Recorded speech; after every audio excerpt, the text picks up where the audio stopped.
Issue 47. This leads to another long, depressing story arc, and oh boy, this is on the level of issue 40 in terms of depressingness. And since I feel like my negative reviews are definitely the most enjoyable, especially since they are very cathartic for me to watch and do, I'm looking forward to this one. Also, I'm really glad I didn't know what I was getting myself into when I started writing it, or I guess I would have procrastinated it again. We start out with Sally looking at a tower through binoculars that have green lenses for some reason, while saying that they're targeting the tower. Seriously though, why are the lenses green? The whole point of binoculars is to let you see things better. So wouldn't it be in your best interest to know what color they are? Maybe they're night vision goggles. But it's a tower. I think it would be visible no matter how dark it was. What's the point? The Wolfpack freedom fighters that I mistrusted on sight are also watching Sonic and Sally through binoculars as they use a grappling hook to get around. And one of them says that if all goes as planned, Robotnik won't know what hit him. That's reassuring, they're against Robotnik. And the bluish-white guy says that he'd only agree if it were the pack handling this, because apparently he's arrogant enough to not have any faith in someone who can move at the speed of sound, and is the most powerful freedom fighter in the world because of it. Why do people keep not having faith in Sonic the Hedgehog? Why is it only his friends who have the brains to respect his abilities? I mean, he can move at the speed of sound. People gotta see how he tears apart Swap-Boss effortlessly. Lupe annoys me by saying that she and her friends are not free agents, whatever that means. You'd think that freedom fighters would be free agents, and that he'll do well to remember that. Considering he's the same guy they're suspicious of being a traitor, if I were her, I would be more careful about treating him like dirt and getting a potential traitor disgruntled. It'll only further encourage him to ditch people who aren't really his friends anymore. You'd think that, if anything, treating your friend like you don't trust them anymore, treating them like they're already your enemy, will just make them much more likely to want revenge and betray you, even if they weren't planning on doing it before. This seems familiar. Anyways, Lupe tells him to signal the others. We cut to the other members of the Freedom Fighters who happen to have Dr. Quack with them just in case. Odd that this seems to be the only time they take this sort of precaution. I wonder if he'll be used for that.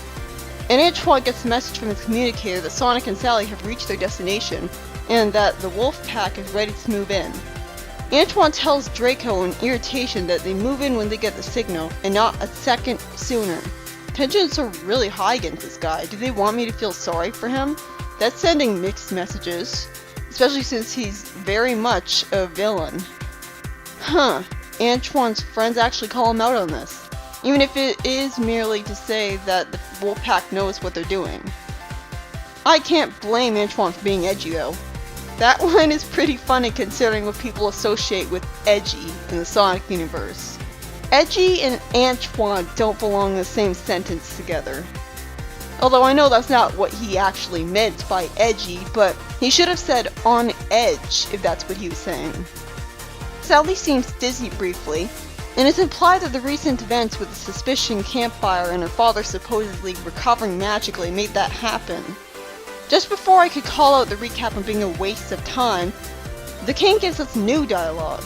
In response to Sally saying no one had told her of his recovery, the king just says, "Everything is on a need-to-know basis, my daughter?" That's totally not suspicious at all, an overly vague answer, and he conspicuously calls her my daughter right after saying my dear Sally. It's like he's trying too hard to be convincing as her father. I have no idea what was really going on at the point that I was writing this review. I was just guessing. The king, still with his suspiciously harsh attitude, although suffering for a while in his own silence would do that to a person, says that there's much to do, so he's already planning something. You'd think that if this was the real king, he would be immediately overjoyed that he's recovered and want to celebrate, not immediately go to planning. And there's very few people he can trust. So he's trying to get Sally to distrust her own friends. So he's paranoid. Well, if he's really Sally's father, then I know where she gets it from, or at the very least, his trip to his own silence from trusting Eggman too much would also be a good explanation of him becoming less trusting.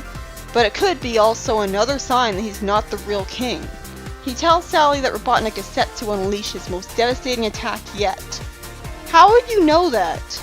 You just uncrystallized after spending a long time basically isolated in crystal form. And the minute he insists that Sonic's a traitor with no evidence for it, it even says that it's come to my attention at that, I immediately got my suspicions on full alarm. Either the king seriously lost it, or someone is trying to intentionally sabotage Sonic. Sally was told to accompany Sonic on a mission to see where his true loyalties would lie. At least that's all he said, instead of telling her to imprison him again right away. And she walked away silently while crying, which is a very realistic and sympathetic and relatable reaction to her own father acting that way all of a sudden. I gotta compliment her on two things here. One, that she actually caught that her father was like a stranger to her.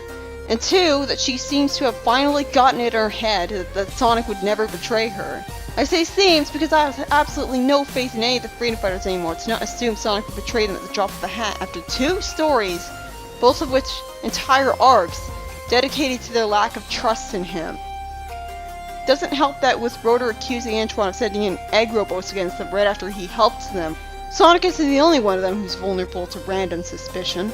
So I'm willing to bet something's gonna happen soon that will easily convince Sally that Sonic's evil, even though she said she trusts him before. Another problem I have is that Sally's being secretive again. Why the hell didn't she tell her own friends what her father said to her? Not even Sonic? Even though she's supposed to love him? You know, being sneaky isn't exactly a pure heroic trait. You'd think they would call her out on this more, since she's supposed to be the most pure, good, self-righteous freedom fighter of them all. Eggman conveniently spots Sonic and Sally through green binoculars at the exact right time. Something really strange happens as when Sally gets put in grave danger, Sonic seems to cut the rope she's climbing on to make her fall. Right away I guessed that this wasn't the real Sonic, but instead an illusion caused by a mammoth model disguised as Sonic. I mean, this Sonic hasn't used any of the powers unique to Sonic at this point, which is pretty suspicious. Still, I'm really not looking forward to seeing the real Sonic have to put up with his friends once again, calling him a traitor so easily, when just 1 issue ago, his friends had to deal with illusions making them distrust their friends.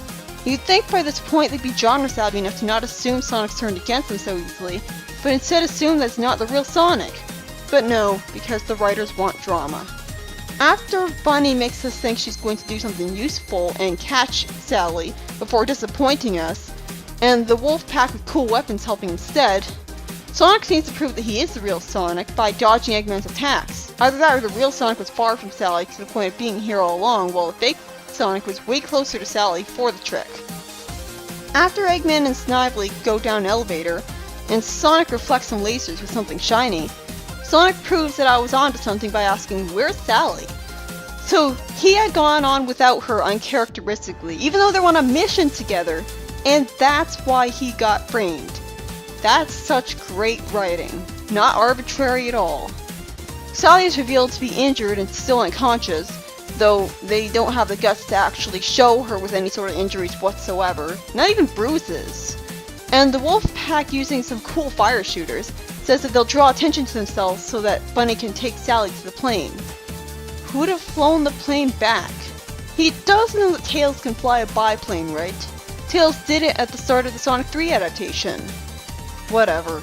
After Sonic is worried over his friends stitching him with the plane, Eggman says that he's glad his underground transit system had survived the disaster. So I'm expected to believe an earthquake didn't destroy a subway. Yeah, okay. The insulting thing is, they didn't need to have them do this to get away, did they? They could have just had an underground flying machine, although I guess that should have been destroyed too. But it's been such a long time since the big earthquake, the Eggman should have rebuilt everything. So why do you even have to be made to say this in the first place? Why couldn't the elevator that they have gone down through been, like, leading to a tube getting them out of the building entirely? Ugh. Sonic gets arrested again. I'm not looking forward to the next issue. And when they said Sonic was arrested for murdering the princess, I'm immediately assuming that even if they did have the guts to actually have that happen to her, they'll just undo it with time travel or something. So I wasn't really too disturbed by that. Draco comes home and shocks his teammate by bragging that Lupe and the rest of the Freedom Fighters haven't a clue what's in store and laughing evilly. What, so did he team up with Mammoth Mogul for some reason to get disguised as the fake Sonic? I'm fine with characters turning traitor for an interesting plot twist, if only they'd actually bother to explain it. Sonic is sent to life imprisonment instead of the death penalty because the king favors Sonic. First off, this is yet another reason for me to be suspicious that this isn't the real king, because you can bet the real king would be a lot more vicious towards Sonic if he hurt his own daughter. He's been shown to have a pretty strong attachment to her and care about her a lot. The first thing he did when he saw Sonic in the Zone of Silence with him in his memories was ask if his daughter was okay. More importantly though, I get why he's being imprisoned instead of banished, despite banishment being formally stated to be the only sentencing in Knothole. This is because of the severity of this accused crime. It's bad enough that he gets roboticized and destroys Knothole, but at least then it didn't cause anyone to get hurt. Well, Bunny maybe, but I never saw her needing bandages. I mean, the issue right after that, she was just fine. My point is they're imprisoning him to make sure he won't try to hurt anyone else. But the same problem with imprisoning him that I mentioned in issue 40 is present here. Put him in prison for long enough, and Eggman would win because they're nothing without him. And Sonic would get freed at best from Knothole being destroyed. But by that time, it'll be too late. His friends would have all been roboticized, and his reputation would have been ruined. And who knows how he would actually handle prison. Someone as claustrophobic as Sonic being imprisoned and not allowed to run free would never be able to handle it. What if he was trapped there long enough to grow resentful of his friends or completely lose it? What if that would be the one bad day Scourge will end up talking about that'll make him evil like him? Granted, they are much more justified in imprisoning Sonic this time, since now they have reason to believe he'd actually hurt people. When earlier they were only punishing him for being disobedient one time, when Sonic's been disobedient plenty of times before that point. Maybe that's why I'm not in any way feeling like Sonic's friends are betraying him and being terrible friends. They're not being terrible friends here. They're acting realistically. It helps that it's Jeffrey who arrests him this time.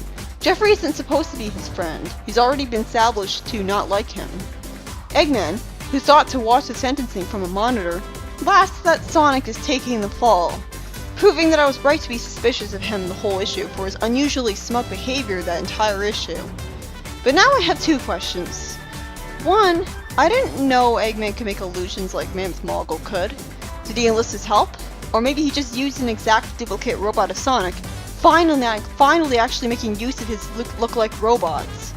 You'd think it'd be obvious to the freedom fighters that this would be a possibility. And two, he has a camera in Knothole. He has an invisible flying camera recording the jury sentencing. And he still doesn't know where Knothole is. You'd think he'd put coordinates locators on those flying drone cameras. Although that would just bring up the question of why he hasn't found Knothole a very long time ago by just sending those cameras throughout all the Great Forest. There's no backup story, by the way, which means there's nothing lighthearted to make up for this overly depressing ending. But yeah, this is yet another overly depressing story that's giving me the same general feelings as issue 39. And when the wound is so fresh, too! Remember, Bunny saying she'd kill Sonic without hesitation in issue 40 single-handedly made me go from liking her a little bit, but mostly just loving her concept, and completely apathetic to her and not caring if she's out of focus, and only liking her concept. Because it's bad enough she's got barely any personality, just being a bland nice girl, but now with her lack of hesitation of trying to kill Sonic, she doesn't even have my faith in that. Because what nice girl would be that heartless? I don't hate Bunny exactly, as a person, but she's done nothing to make up for it since then. And the fact that I'm still bitter from this, and it's barely a dozen issues from that point, is proof that it's too early to do this kind of story again. I don't think a story about Sonic being framed and arrested needs to happen more than once. Is that the only thing for a high-stakes drama that they can think of? And the thing is, Ken Penders wrote the story this time, so it's as if he's trying to outdo Mike Gallagher and prove that he can make a better Sonic is Arrested story. And, well, I guess that's true. His friends are more justified in how they're reacting this time, literally seeing what they think is Sonic injuring their friend, whereas in issue 39 they never saw Sonic try to get himself roboticized on purpose, and so they shouldn't have assumed he'd do that so easily. And we're only throwing a tantrum about Sonic disobeying Sally, instead of feeling sorry for him for being roboticized. And Antoine and Bunny were outright vicious towards him in jury, being completely unsympathetic as a result. While here, none of Sonic's friends act like a jerk to him. But still, they know exact robot duplicates of people can be made by Eggman, and just one issue ago they were dealing with illusions of their friends tricking them. So you'd think his friends would prefer to jump to those conclusions, because it'd be easier on them to believe that than believe that Sonic had turned traitor for no reason. You'd think it'd make more sense for his friends to go into denial than to assume the worst of Sonic. That's what the whole denial psychological state is for, after all.